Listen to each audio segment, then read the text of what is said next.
I'm telling you, it's your wife. Yabo. Because it is an insult. You see, lento sikana sizikhulumela ngazi hlezi sixekwa kuthiwa sikhuluma rough.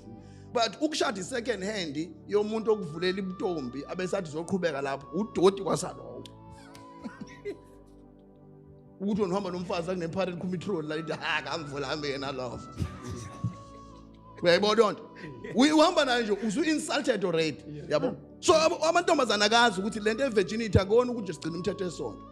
It's going to be your identity for all your life.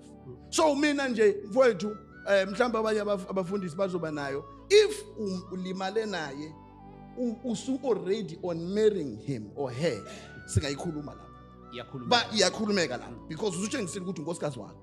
Siyazi ukuthi kube wrong ukuthi ungalindi wonke but uhlule ukulinda unkosikazi wakho. Because lo njengamanje nje ngusale naye nizoxabana avela uvela umnyanyi. Vela una commitment. Usuyamshiya futhi yozama omunye. Uyaphindalana nalo futhi uyaphinde futhi wakhathala. Awuna commitment. Yini ke lo ikhandela endlini? Mfundisi uSikhakhane we out of order. Musukudelela abantu besifazane ngalolu hlobo. Uthi umfundisi uSikhakhane yena ngeke ezehambe nomuntu wesifazane second hand. Mayikhuluma nge-second hand ukuthi umuntu wesifazane owalala nomunye umuntu wesilisa waphinde futhi wathola ingane. Kuwena mfundisi njengomuntu omfundisi ngithatha ngokuthi that's a negligent statement from you. Mfundisi. Anganoma ngizothi umfundisi kodwa ke ngoba uyibiza umfundisi kulungile. Mfundisi uSikhakhane we are out of order. Angazi noma uSikhakhane uyazini ukuthi kunabantu besifazana ababa nezingane ngenxa ye rape. Angazi noma uSikhakhane uyazini ukuthi kunabantu ababa nezingane ngenxa yokureshwa obaba baso. Obaba babo. Umuntu wesifazane kwale ngisho esekhala ethi baba uyangilimaza. Kodwa ubaba omuntu wesilisa njengawe Sikhakhane eqhubeke emrape umuntu wesifazane kuze kuphume ingane. Angazi noma uyayi-understand le nto baba uSikhakhane ukuthi kunabantu abanezingane abareshwa omalume abareshwa emndenini okhazini kanjalo ubamncane obhuti. Phinde futhi kube nomuntu owayeselotsholiwe kwenziwa yonke into wadlula umkhwenyana emhlabeni engazange umkhwenyana enze into wrong futhi wayizomshada but ngeza sokuthi uNkulunkulu kwase kufika isikhathi edlule emhlabeni bese sisala enengane yalowo muntu osedlulile emhlabeni. Ingakho ngithi mfundisi kuwena bengayilindele into efana le njengomuntu omfundisi ekumele ngabe ukhanda isizwe kodwa bese uzokhuluma amagama afana nalawo. We are out of order. Futhi nje ngakithi ukuba ubungakithi impela insizwa beyizokushaya izangakithi empangeni bengeyizilalela into eyisho. Bese kuba ke i-podcast lebikubizile ekaThabani Media or something enjalo ngazi ST Thabani. Siyacela nilungise lento nixolise kubantu besifazane because this is a serious insult. Musana ukuthi manifuna udumo nifuna irelevance ko TikTok na ko ma television bese nihamba lapha nokhuluma kabi ngabantu besifazane. This is an insult. Kahle kahle insult abazali bethu la abathola ingane betholiswa ubaba bethu kungashadiwe. Insult ogogo bethu abatholiswa umkhulu bethu ingane kungashadiwe. Abantu besilisa ngiyazi bazozala bethi hayi kanje nathi ayanda uma la into ithinta abantu besifazana nikhuluma kanje sizokhuluma mase kufika isikhathi makunento ethinta abantu besilisa. But this one i-out of order mawunomama owakuzala engashadile. I-out of order mawunogogo owazala abazali bakho engashadile. I-out of order mawunosisi unobhuti unengane intombazane sinengane zamantombazane ngethini. You won't allow a situation where a so-called pastors will come here and undermine abantu besifazane. Sikhona sithule nje sibheke. Ningaziblame kakhulu insizwa zangakini ngoba beyimele zikuqondise awukhulumi kanje ngomuntu wesifazane. Ngikunikeza inselela lakhe kumele uxolise labantu besifazane obathukile ngoba inhlamba.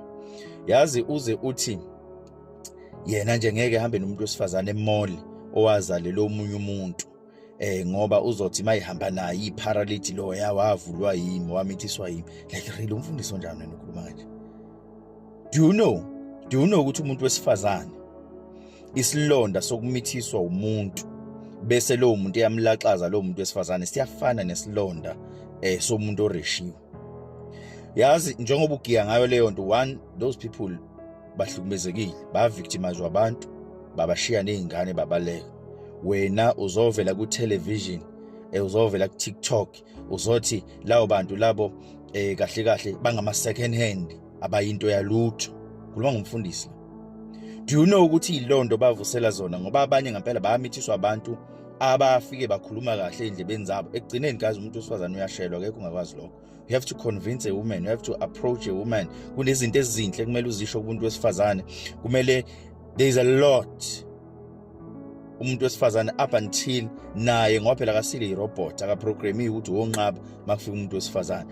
Uzumthinte la wena umuntu wesilisa onjengawe isikhakhana. Njengoba uza la nje uzoclaim engathi abantu besifazane lezi izingane basuke bezeqe endleleni engathi umbhulelo. Umfundisi onjani engabe ukhandisizwe kunalokho ulimaza abantu abavele belimele. Do you know amanxebo bavusela bona ukuthi kunezinsizwa ezabashiya nezingane, lezo insizwa esibhizi ziyachakadula ziya drive ihlala emafletini nezintombi kodwa izingane azodliwa. Labantu besifazane kumele guys kumele bewe bevuka nalezo izingane. Awekho lo madoda. Khuluma nini namadoda? When are you calling men and sit down nabantu besilisa ubafundisa ukuthi ungalali nomuntu wesifazane ungakamshadi? Ugwema kanjani ukulala nomuntu wesifazane ungakamshadi? When are you calling men? Uzokhuluma ngalezo zinto. Uza la uzothunuka abantu besifazane, uthunuka abantu abareshiwe, uthunuka abantu we victimized. Bashiya nezingane kwamele benze unpopular decisions ngempilo zabo, abanye ba drop out ezikoleni, abanye kwaphoqa ukuthi mabethola ama-offer kude emsebenzi bengayithathi just because kunezingane kumele beyikhulise, abakwazi ukuqhela eduze nezingane. Baba, they were nowhere to be found balezo zingane. Namhlanje nizobabiza ngama second hand. Do you know the pain obavusela yona? Do you know inhlungu abaphila ngazo usuku nosuku just because of that? Do you know the sacrifices and compromises abawenzile? Do you know ukuthi kunomuntu olala nomuntu wesilisa ngenxa yezimo zempilo sikhakhane? Vele nina sikhakhane mhlasimbe niqhamuka kuyi background la izinto zinihambela kahle. Kunabantu besifazane ngempela onganabazali, okhule nganabazali enganalutho, wazithola esejola nomuntu wesilisa just because lo muntu wesilisa engabe wamkhokhela e-university noma kunezinto wayemlekelela ngazo. Unconsciously so wayithola senengane yalowo muntu. Abanye bayasebenza namhlanje just because izimo zempilo zibaphoqile ukuthi kunabantu ekumele belale nabo, walala naye etshela ukuthi lo muntu uyamthanda, wamnikeza ingane. Do you know the sacrifices and compromises? Uyayazi pain, uyayazi le negligent oyenzile. Sikhakhana ngikunikeza inselele. Yabona njengamanje sizoyilwa lento and silwela ngisho abantu abakhonza ebandleni lakho because abantu awubaza awufundisiwe, futhi abantu besifazane awubazi. Kumele ubazi. Kumele uxolise kubantu besifazane. Bese kuba uThabani ST wale podcast. We are coming for you and make sure ukuthi uyayenza ijustice kubantu besifazane. Ukuthi uphinde ummize lo sikhakhana one same podcast ezoxolisa. Sengimlandele kakhulu nje wonke ama record alo baba lo andamana abantu besifazane, khuluma kabi ngabantu besifazane, bebe victimizwe yithi. Mina ngizenza ingcono ngale record, njoba ngenza le record angisho ukuthi ngimsulwa or anginawo ama-dent, but angikwazi ukuba entabeni ngi-accuse abantu ngibe ngazi ukuthi bayilento abayiyo njengamanje ngenxa yami ezumuntu wesilisa. I cannot do that. But into engingayenza ukufundisa abantu besilisa abancane kunami ukuthi bengaba-victimize abantu besifazane, so lesizogwema into ey'fana nalezo. I'm giving you a challenge yokuthi you have to respond and apologize kubantu besifazane base-South Africa because ubadelelile kuyinhlamba. Kahle kahle kwaZulu bekumele uhlabe inkomo ngazo ezingaki, ubabize bonke ukuthi ngizoxolisa. Siyacela ke ST Thabani ilungise njoba wena hlezi abantu befike begcogcoma kuleyo podcast yakho bethuka abantu besifazane.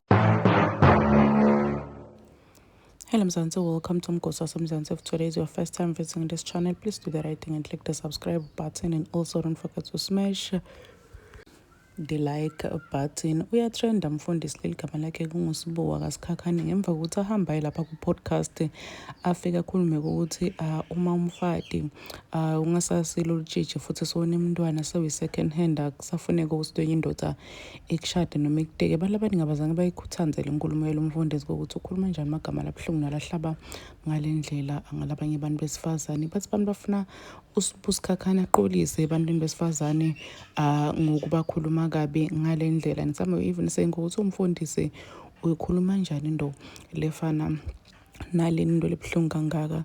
So akekho nje umuntu lovela decide ukuthi okay ngifuna ukuba nemntwana bese ngihlokwana nabo abantwana mina ngifuna kungasabi litshitshi bese nje ngiba mhlambe ngithola lonye indoda. So people are saying ukuthi inkulumo lomfundisi yimbi ngendlela lesimanga. Some people are even saying ukuthi that's why bona bangasayi emasontweni because emasontweni kuyajajwana bafundisi baya-dragana nje kubuhlungu ngendlela lesimanga. Bathi abantu baprefera ukuthi ehlale endlini because uma umfundisi ukhuluma amagama labuhlungu ngale ndlela kukuphi le bantu kufanele bayokhonza khona. Please do comment what you think below down in the comment section. Don't forget to hit the notification bell so that you can be notified whenever I upload a new video. This is the end of my video. I am signing out. Goodbye.